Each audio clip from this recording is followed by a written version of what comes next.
Good morning, guys. It's been a while. I'm sorry. Life got busy and this got dropped, but I'll try to do a little bit better. I can't promise a whole lot between now and the end of the year, but maybe in 2021, things will get a little bit better. We'll see. But I wanted to show you something that might come in handy on these cold mornings we're having. So check it out. So it's chilly this morning and I had to take my daughter to a test.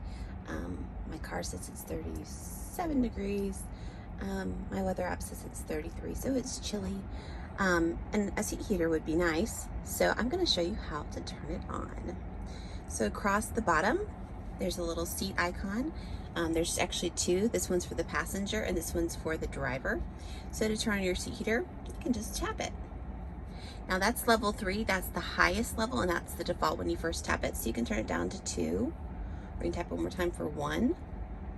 And personally, I usually keep it at 1, unless I'm just freezing. If I turn on 3, I turn it off down to 1 pretty quickly. And it does work really well. To turn it off, you would just tap it again. Now, in the Model Y, you do have rear seat heaters. And how do you turn those on? Well, you go to the middle, to the little fan icon. And then you go to the little 3 level icon. We actually call that the bacons in our family. They do kind of look like bacon slices. So we might say, give me 3 bacons.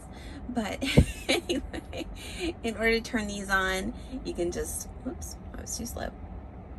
You can just click on it and it'll turn them all on. You can also do all off very easily, but you can just do the same thing. You tap 3 times and you can just select specific seat heaters. And now you're going to be warm and not have to use your heater as much. Thanks so much for joining me today. I'll see you next time. Take care.